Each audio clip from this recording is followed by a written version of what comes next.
good. Thank you. It's a perfect head over Ramazan from KPN. Please give it up. Ramazan Soganci. Thank you.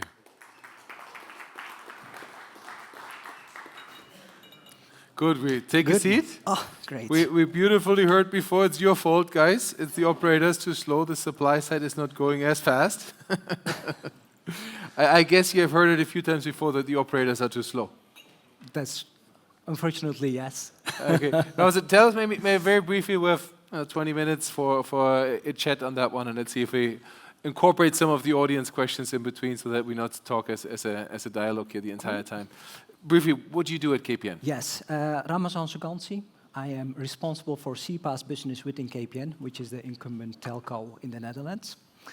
Actually, we started focusing on CPaaS 2 years ago, exposing APIs, network APIs, third-party APIs, but also focusing on the platform business together with our partners.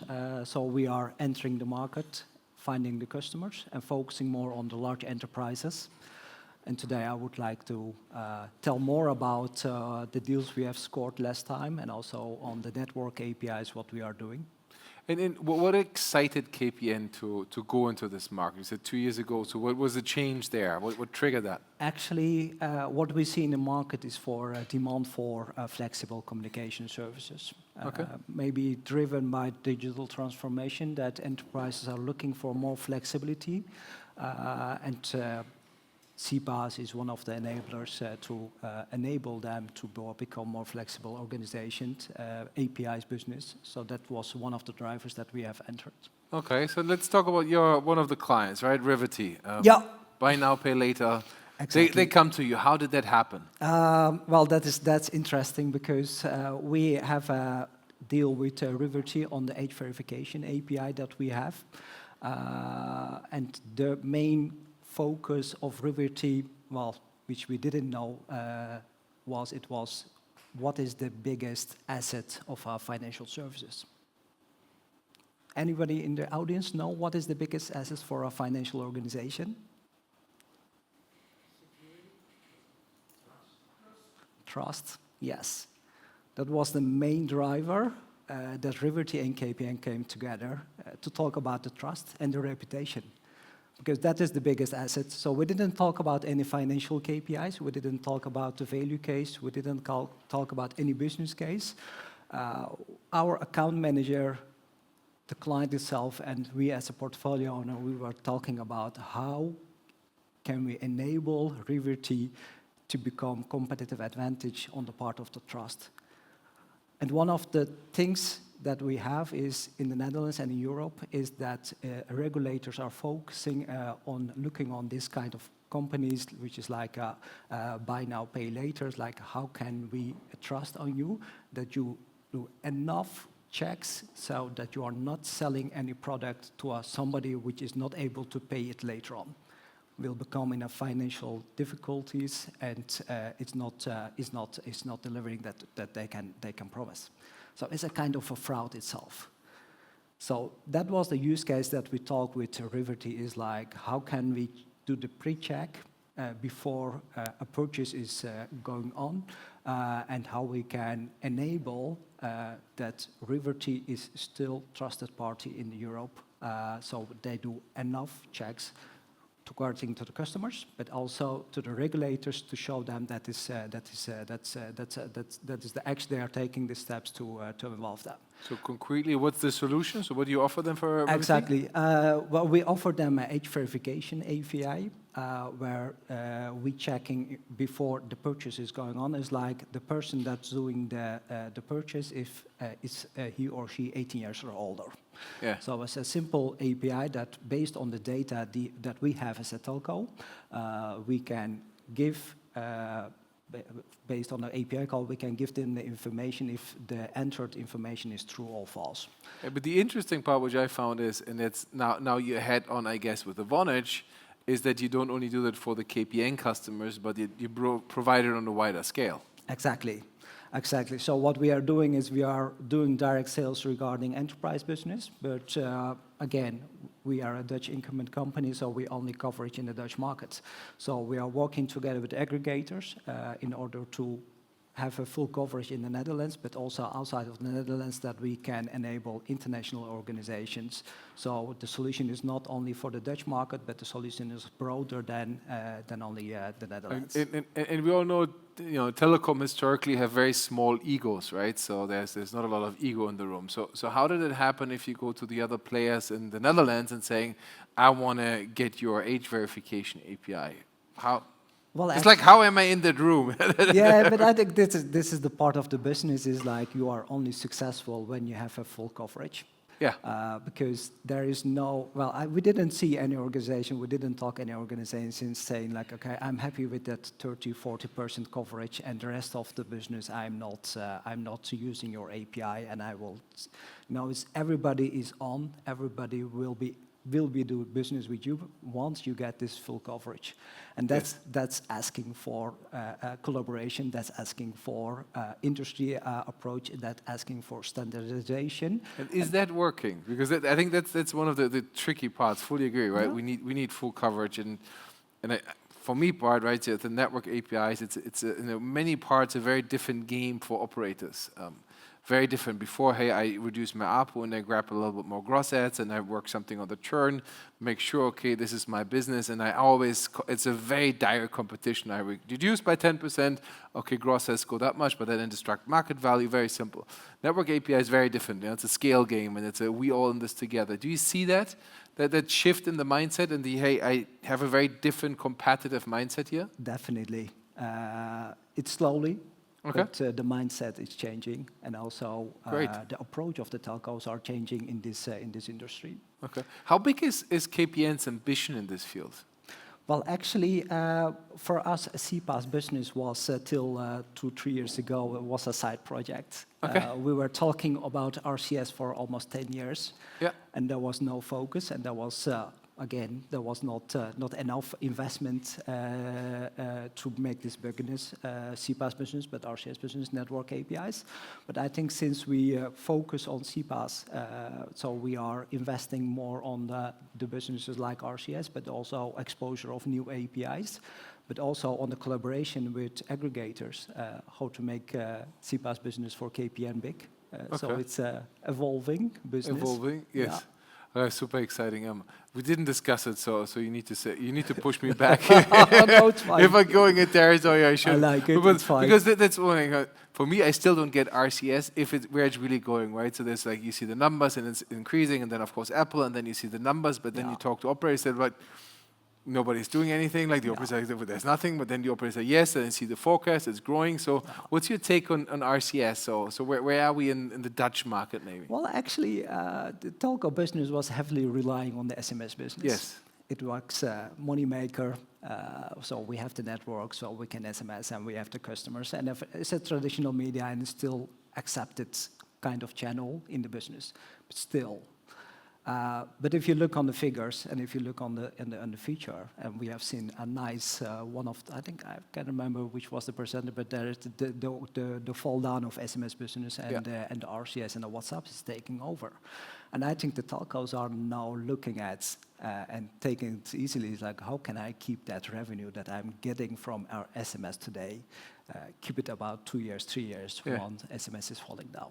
Okay. I think so it's you more see a lot more preparation RCS campaigns also really being launched, more interest from the market. Exactly. Hey, this is exciting. I do have the interactivity, so that's... Exactly. Again, this was a long time ago. I started as a side project, but now it's getting focus, and now it's getting also the priority on our innovation roadmaps. Okay. Let's zoom back. Sorry, that was just a sidestep, right? And guys, if there's a question which is not completely off topic, so please just raise your hands and I'll make sure that I integrate you, right? So just feel free to raise your hands and I'll keep on looking in the audience if there's any immediate questions, and then we just do them. You said before, right? So kind of for the current CPaaS, you have different ways to monetize it. You have the Riverty, so the direct end customers, the big, I guess, multinationals or the bigger corporates. Then you have the aggregators. Then somebody needs to develop the network APIs, abstract it, develop the next one. Yeah. How are you doing that one internally? So how do you make sure that that's working? Actually, we are Well, I'm on the business side of the organization, so we're doing this together with our wholesale department. Because everything that we are producing, well, we call it the fabric, everything that we are exposing and producing in the fabric is also relevant for our wholesale business. Because they have these direct relations to the aggregators, and we do direct relations to the end customers. So that's making us also big advantage for us is like getting the right priority is not only about coming the ask from a wholesale department or from a business market department, but it's the ask to our fabric is coming from both organization units, and that helps in order to get the right priority. Okay, so you're working on the internet of the big customers, okay, the Riverties of this world. Then you have your wholesale department working on the aggregators, and then the IT part working on, hey, this is actually the next API you guys. The technology. Good. Which one is going to grow? Which one has more weight or more importance for? Where do you see the bigger growth? If you can share that, of course, right? So you always push me back. I just ask. If I don't ask, I cannot get put back. So I need to push my boundaries, right? So the individual, more customer project, and hopefully at some point also scale this, or the aggregators. Where's more hope? I believe the situation today with hyperscalers and their relation with the developers is heavily better than a telco. So there I believe they have a big advantage to have the biggest pie, the biggest part of the pie of the network APIs and also other part of the business. But I believe still some business case is relevant also for the business market and the enterprise customers. So there you see that we develop together, but to the end customers we are the rivals. But again, hyperscalers having the biggest advantage on they have already the relationship with the developer community. Therefore, you have more room to grow, no? Kind of Definitely. The direct reason. Do you see kind of the market, because we talked about that one before, right? The customer. Let's spend a couple of minutes just on the customers itself, on the go-to-market. How do you bring that knowledge? We heard before, right, from Vonage, all of the big financial institutions are looking into silent authentication and, of course, fraud. What can I do there? Let's exchange the old school SMS to new ways of doing that one. How do you build that market? Is there a push already, or is it, hey, you still need to pull and everything is to be bespoke and it takes 18 years of a pre-sales? So what's the market feedback really? Actually, it's very very based on we call it account based. We have to go to the customer, understanding their business, understanding their pains. Asking questions, understanding, and based on that one, we can provide a solution. I don't see yet that there is a pull from the customer side, so we have to push it as an industry and also telco side to solution and find the right person to talk about the solution. And that's also something that we discovered recent years is like a telco company and our account managers are most of the time talking to the IT manager or a procurement manager. Well, in the case of Riverty, it was the DME, the decision making in it. It was not the IT manager, or it was also not it was the compliance and risk manager that we have to talk to. They approached you, or how did that happen? That relationship actually? Well, actually, they approached us because there was some focus on the regulators to Riverty and to other companies in that area. So together with them, we have organized some sessions, brainstorm sessions, in order to see what are the possibilities to find a solution. In that case, because there was some drive from the Riverty side to look and to find a solution, because the focus and the push from the regulators was heavily. But if you look on the other verticals and other companies, we still have to go after them to find the pain and to find together the solution. But once you have this like a success case, now kind of. Wouldn't then be that one? Let's scale that one. Let's repeat it. Let's repeat it. Let's productize it, and let's bring it. Definitely. Push to the market. Definitely, because we have to use them as a reference case. And Yes. we have to, and that is maybe one of the reasons that we are focusing on some verticals where we see the market is growing and where we see the demand is growing. And financial services is one of them because, again, trust is the biggest asset. So if we can help them to make this happen, it's easy step. Yeah. And another one is the e-commerce companies, where they also have to deal with some fraud cases. And if we can help them to find the right solution in the identification and authentication cases, that helps. Okay. So those two are the priority verticals, or are there others? Those two are there are other verticals that we focus on, but the most tractions is from those two verticals. Okay. Yeah. Okay. What's the remaining missing link to really scale? Because we've also been talking about network APIs, and I feel, at least when I talk to operators, you know, from being a big topic and hype, it has certainly come down quite a bit. How do we make sure that you're kind of now after the hype cycle, if we would say, or where would you put it on the hype cycle? Well, I think it still needs some time.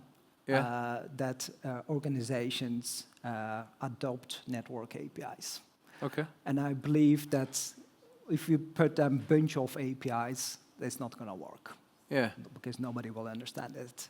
And that's the reason why we focus on the set of the APIs or the set of solutions that we focus with some couple of verticals where we can approach them. Yeah. That helps our organization and account managers and sales organization to understand the business, but also help also the focus helps also us and also the customer to have the conversation about the right things.